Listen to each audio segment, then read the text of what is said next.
Sanskrit tutorial में आपका हार्दिक स्वागत है। हमारे साथ जुड़ने के लिए आपका कोटि कोटि धन्यवाद। सभी साथियों का संस्कृत ट्यूटोरियल के यूट्यूब प्लेटफॉर्म पर स्वागत है। साथियों, एस्टेट और टीआरई 3 को देखते हुए हमने महत्वपूर्ण प्रश्नों की अभ्यास की जो सीरीज चलाई थी, आइए आज उसी सिलसिला को आगे बढ़ाते हुए उसका तीसरा पार्ट लेकर के मैं आ गया हूँ। इस पार्ट में पिछले बचे हुए जो प्रश्न थे उन प्रश्नों का हम लोग अभ्यास कर लेंगे और ऐसे प्रश्न जो बार बार पूछे जा रहे हैं, चाहे वह ग्रंथ हो, ग्रंथकार हो या अन्य जो है विषय वस्तु हो, जिससे प्रश्न बार बार बन रहे हैं, पूछे जा रहे हैं, इस प्रकार के प्रश्नों का अभ्यास जो है हम आज करने वाले हैं। तो बिना विलंब किए हुए आइए सेशन को स्टार्ट कर लेते हैं। तो साथियों, महत्वपूर्ण सीरीज का तीसरा पार्ट आप देख पा रहे हैं। इसका आज पहला प्रश्न है कि शिवराज विजय के किस निश्वास में योग समाधि की व्यवहारिक प्रक्रियाओं का वर्णन है ना। पिछले वीडियो में हमने 41 प्रश्न देख लिया था और आज 42वां प्रश्न। आपके ऑप्शन है प्रथमा, द्वितीय, तृतीया या चतुर्थी, किस निश्वास में है।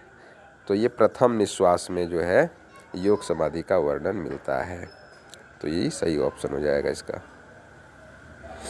ठीक है, चलिए अगले प्रश्न पर बढ़ते हैं। प्रश्न संख्या 43, महमूद गजनवी का भारतवर्ष पर आक्रमण का वर्णन किस काव्य में प्राप्त होता है। ठीक है, ऑप्शन देख लीजिए। 10 कुमार चरित, हर्ष चरित, वासव दत्ता, शिवराज विजय। देखिए ऑप्शन जो है, तो हम सभी जानते हैं कि शिवराज विजयम में ही महमूद गजनवी का ये आख्यान मिलता है। ठीक है, अगला प्रश्न है, कन्या का अपहरण करने वाले यवन को किसने मार डाला था। ठीक है, ऑप्शन है ब्रह्मचारी वट्टू, गौर सिंह, रघुनाथ सिंह और योगीराज। तो इसमें सही ऑप्शन जो हो जाएगा वो होगा गौर सिंह। क्या होगा? गौर सिंह ने। ठीक है, अगले प्रश्न में बढ़ते हैं।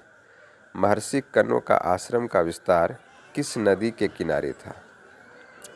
ध्यान से देखिए, मालिनी, गंगा, सतलुज, विपाशा, किस नदी के किनारे था। तो यह मालिनी नदी के किनारे था।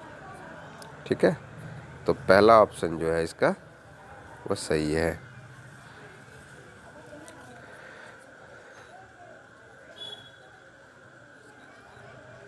अगला प्रश्न है, दुष्यंत कहाँ के राजा थे। तो ग्रंथों के विषय में जानकारी आप रखिए। उज्जैनी, हस्तिनापुर, सौराष्ट्र और जनकपुर, कहाँ के राजा थे। तो हम जानते हैं कि ये हस्तिनापुर के राजा थे दुष्यंत। ठीक है, प्रश्न संख्या 47 देख लीजिए। शकुंतला और दुष्यंत का विवाह कैसा विवाह था। ठीक है, इसके साथ साथ विवाह कितने प्रकार के होते हैं यह भी प्रश्न आप देख लीजिएगा। ब्राह्म विवाह, प्रजापति विवाह, गांधर्व विवाह या दैव विवाह। तो इसका सही ऑप्शन गांधर्व विवाह हो जाएगा। ठीक है, अगला प्रश्न है, शकुंतला और दुष्यंत का विवाह किस अंक में वर्णित है। तो अभिज्ञान शाकुंतलम से यह भी प्रश्न है। प्रथम, द्वितीय, तृतीय और चतुर्थ किसमें है।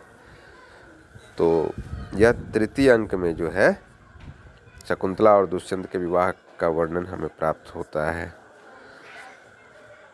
अगला प्रश्न, शकुंतला कैसी नायिका है। तो ये नायक नायिका जो है इसका प्रकार कोटि भी आप एक बार प्रैक्टिस कर लें। मुग्धा, स्वकीया, धीरा, प्रगल्भा, कैसी नायिका है। तो यह है मुग्धा नायिका है शकुंतला। ठीक है, आइए अगले प्रश्न पे बढ़ते हैं। प्रश्न संख्या 50, कालिदासस्य सर्वस्वम डैश। रघुवंशम, कुमार संभवम, अभिज्ञान शाकुंतलम, नाटकम।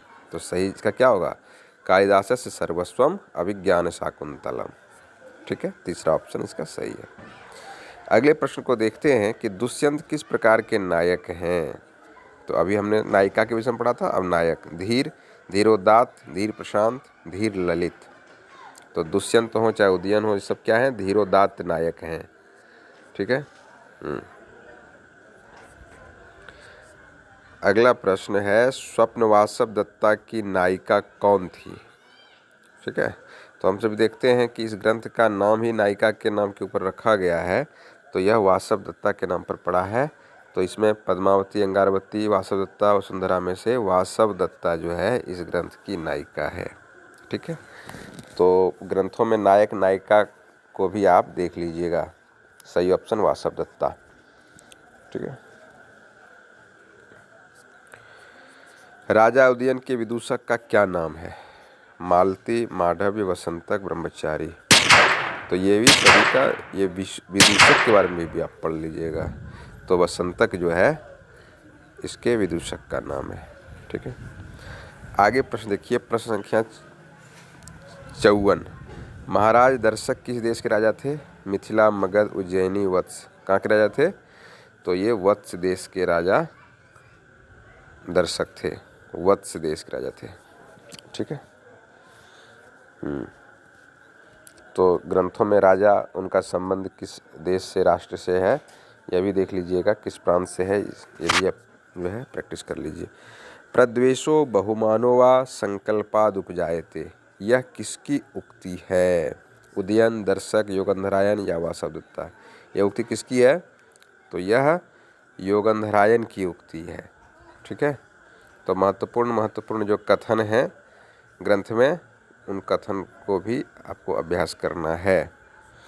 इस प्रश्न से हमें यही सीखने को मिल रहा है कि महत्वपूर्ण जो है कथन भी हमें पढ़ना है। स्वप्नवासव दत्ता के नांदी में कौन सा अलंकार है? कौन सा अलंकार? उपमा, रूपक, उत्प्रेक्षा या मुद्रा। कौन सा अलंकार है? तो स्वप्नवासव दत्ता के नांदी में मुद्रा अलंकार है। ठीक है। अगला प्रश्न देखिए, योगंधरायन ने पद्मावती के पास धरोहर के रूप में किसे रखा था? अंगारवती, वासवदत्ता, विजया या धात्री। किसको रखा था? तो हम जानते हैं वासवदत्ता को ही रखा गया था। प्रश्न संख्या 58। इंद्र सूक्त के ऋषि कौन हैं? तो जो महत्वपूर्ण सूक्त हैं उनके ऋषि हैं, इस पर भी एक वीडियो हम लेकर के आएंगे। ठीक है। तो इंद्र सूक्त के ऋषि जो हैं वो हैं गृत्समद। ठीक है। इस पर भी एक हम छोटा टॉपिक वीडियो बना देंगे आपका। आइए अगले प्रश्न को देख लीजिए। प्रश्न संख्या 59। इंद्र का शत्रु कौन है? बलि, वृत्र, पर्वत, शुक्र। तो हम सभी जानते हैं वृत्र जो है इंद्र के शत्रु हैं। ठीक। अगला और इस सेशन का आखिरी प्रश्न, संपूर्ण संसार का चक्षु कौन है? मतलब संपूर्ण संसार का नेत्र किसे माना गया, चक्षु किसे माना गया है? अग्नि, सूर्य, विष्णु, इंद्र। किसे माना गया है?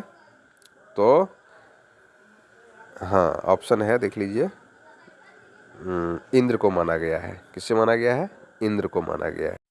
इसी प्रश्न के साथ आज का सेशन समाप्त करते हैं। कैसा लग रहा हमारा प्रयास, कमेंट करके बताइएगा।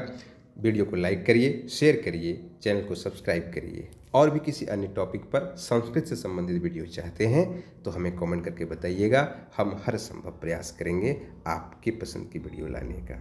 धन्यवाद।